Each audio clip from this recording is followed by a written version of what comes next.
if I ever am somebody of influence or somebody of, fame or power, celebrity, any of that, I definitely want people to feel like I felt when I met Bushwick Bill. Right. Versus when I meet this other artist. Right. Yeah. And that just started ingraining in me to be the people's champ. Yeah, we on Boss Talk 101. Yeah, we gonna talk. I remember around the same age, I was probably, 12, 13 years old in the airport. The second time I ever flew. The first time I flew in my life was to go to Disneyland, which is a whole nother story. But how old were you that time? That time I was like 5 or 6. But you remember that? I remember it for other reasons. The second time I flew in my life was we were going somewhere. I don't know. My sister was trying to go to college, so we was trying to go check out a college. So we flew somewhere. I'm in the airport, Hobby Airport, Houston, and I look over and I see all these stacks of luggage, and then I see Bushwick Bill sitting there knocked out sleep. It's probably 2 in the afternoon or something. I see him just knocked out sleep, and he by himself, and I'm 12 years old, so I'm like, man, there's Bushwick Bill over there, and I'm like, where the security guards at? Everybody at, and I'm like, okay, this is my moment. I gotta go talk to him. So I go say, hey, Mr. Bushwick, I'm shaking, make him kid, where your parents at? Right. And he looking around where the security, who is this kid? What's going on? And I'm like, you Bushwick Bill? And he's like, yeah. And I'm like, man, I'm just asking him random questions, anything, just random. But I start realizing, because the way his reaction was who are you? He was concerned. Wow. Where are your parents at? What are you doing here? But I took his concern as, I'm not supposed to be here. Security might come rough me up or something. I'm a kid, but I'm not knowing it. That's right. I'm thinking that's how it works. So I'm like, okay, I leave on my way. Anyway, I used to do, from there, I did promotions, passing out flyers for Def Jam when I was 14. Yeah. But before you get into that, did you because I always say God put us in each other's past for a reason to gain something from it. From the experience, meeting him, did you gain anything from that? I got to tell you the whole story. Yeah. Because when I was 14 doing promotion, I'm doing promotions for an artist from Def Jam whose album is shortly gonna come out or something like that. It's about to come out. He come to town to do an album release party. Now I was young, I was 14, 15, but I still would go to the clubs, pass out flyers, put flyers on the cars, pass them out when people coming out. I'd bring the vinyl to the DJs, go in there, that's how I'd get it. And okay, I do look a little maybe younger now, don't let the wrinkles and the gray hair fool you. I'm like a young old, but when I was young, I looked older. Yeah. So I had I don't know, it's a Benjamin Button or whatever. When I was young, I had a mustache, this and that, and I just had an older look to me, even when I was young. So, but me bringing the vinyl in with the other Def Jam reps who are definitely of age, they don't ask for your ID because you working. That's so right. That's how I would get in the club. But I remember this rapper's album release party.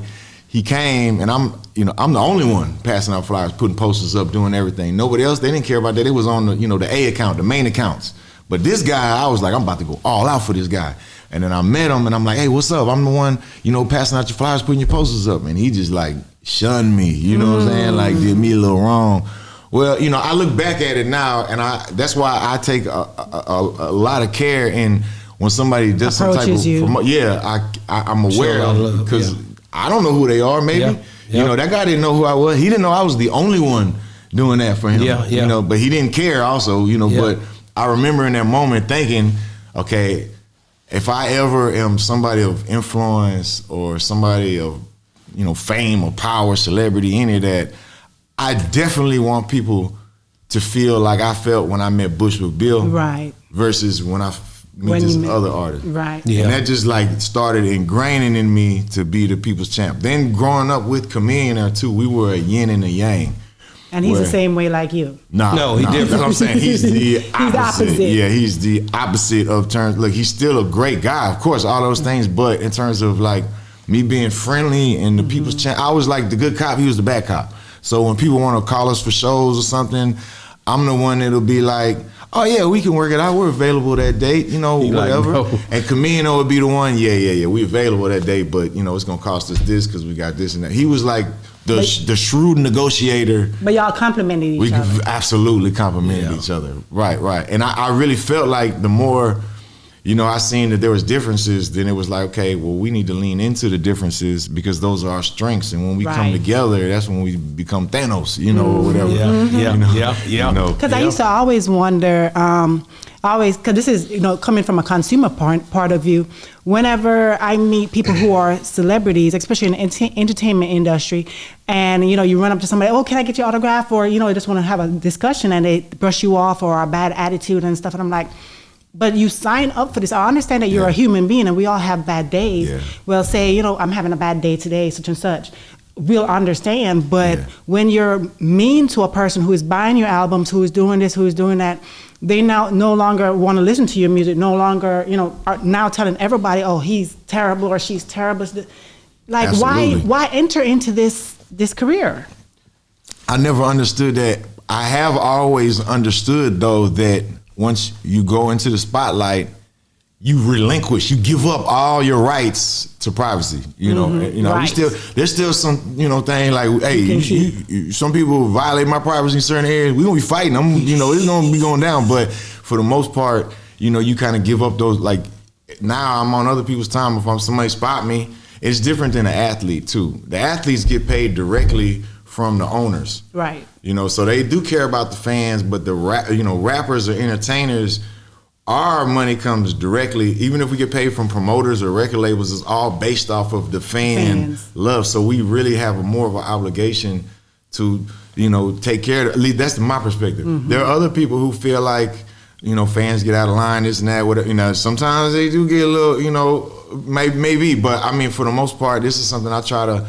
I always explain with my wife, my kids, like, look, if I shout you out a happy birthday shout out on my Instagram, there's a lot come with that, and we don't get to choose what comes with it. It just all comes with it. Exactly. And this is how we deal with it. And sometimes with my family, I be not wanting to put them out there like that, like in the target like that. But yeah, for sure, when it comes to that, I always looked at every interaction I had with, my boy J Mack in Dallas, he the first one gave me the nickname the People's Champ. He once said it. And it was because of us being somewhere, me and Chameleon there, we would have shows. And after the shows, okay, like I'll give you an example. If somebody come up to us, somebody say, oh, they might recognize us and they want to take a picture. I'd take a picture or I'd talk to them because I would look at every interaction as an opportunity to grow a fan base. So even if they have no clue who I am and they only taking a picture because we famous, I would look at it, well, let me plant a seed and I'm going to gain a lifelong fan right now, but a lot of other people will look at it like, man, you don't know me. What song I sing? Mm-hmm. You only know the main famous song. What other songs I sing? Man, you're not no fan of me. You just here. You just want to take a picture for clout, And they might not be necessarily wrong for that perspective, but I always took the perspective of, you don't know me, but it's a great opportunity for me. Let me tell you about myself. Let me tell you who I am. I like that. And also, people always remember how you make them feel. They might not remember what exactly you said or this, but they always remember how you make them feel. That's true. And if you make them feel like they ain't worth nothing or whatever, then they won't forget. And there's been people I met where I wasn't really too much a fan of their music, but I meet them and I'm a fan of you. So now I'm a fan of your music.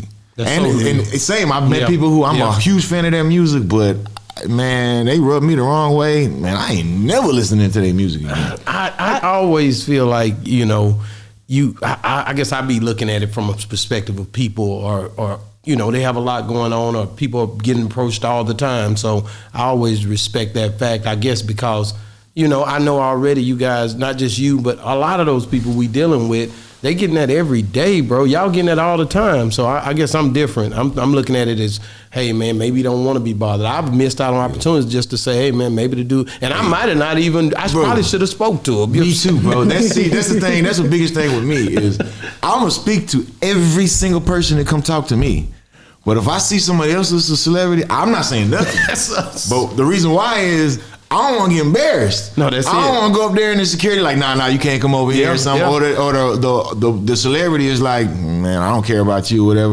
Because I would rather not have that and still like you than have that, and now I can never get that out of my mind. I seen Juvenile here recently after he had went through that airport experience, and I was at the airport, me and my wife, and I said, I go Juvie right there. Now I was just with Birdman them like weeks before, and he was there, but I rock with Birdman, so that's who God gave me favor with. I look at it as favor, and I was like, man, she was like, go. Didn't you say like go talk to him? I was like, no, I'm not doing that. I say we cool and everything, but I just can feel when it's the right time. And I seen him with his family. Plus, I seen that he had issues on the airport. I was like, I don't want no problem, bro. Because at the end of the day, I don't want to mess up my fandism. I love to be a fan. I'm a fan of the music.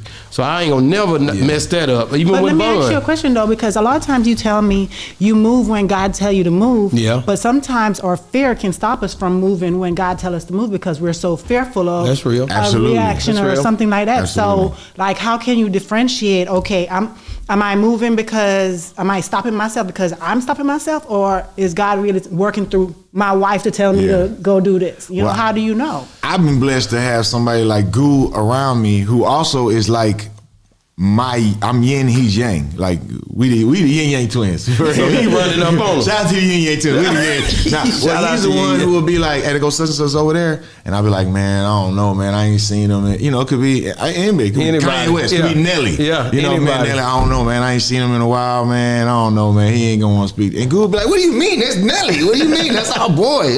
Come on, I'm gonna go talk to him." You know, I mean, now obviously. I'm just using Nelly as of course, I get it. Of course, it's not Nelly. Nelly for sure is my brother. So but y'all there are people like that where it's like I might have knew them 10 years ago, 5 years ago, but things change, and you know, being somebody that I mean, when you're genuine about, like I love, this is what I pray to ask God for every day of my life, including today. That's hard. Including today. Me too. Every day of my life since I was 12, 13, since I went to church, this is what, and my mama took me to church because of them corners. This is what I've been this is what I've been praying and asking God for. So I don't take it like lightly, you know what I'm saying? But when I meet certain people, you realize, you know, it's good for a moment, and then maybe if I'm not on a major label, they don't care about me no more, you know, or if they feel like I'm going the underground route instead of going this route, well, we'll holler at him when he blow up again. And you see the cycle of people. That's crazy, but it's real. There because of, you know, who you are, what you got going on. I mean, I seen it, the ups and downs when I came out with Chameleon. Now we was on top of the world. Then we split up, went separate ways. Not one person in the world cared about me. It was all like, oh yeah, you cool, but when you and Chameleon, that's what we really want. You know, especially when it comes to the record labels or the rap world. You know what I'm saying? It was like, we like you, but we love y'all. We like you, Power, but we love y'all. And it was, you know, I had to really just grind my way out of that to create a new identity separate from Chameleon there. But you know, how hard is that? I mean, it's just putting your best foot forward and not stopping. You put your foot forward. You don't look back. There's people now still living off of our era of rap, 2004, 2005. Yeah. They stopped making music in 2005, but now 20 years later, they're still like, you know, living off of those moments, doing interviews off of those moments, whatever, you know, like, I'm not saying it's a bad thing at all, but I'm just saying, like, the way I grew out of it is I made more music. I made new music. I created it, Yeah, we on Boss Talk 101. Yeah, we gonna talk.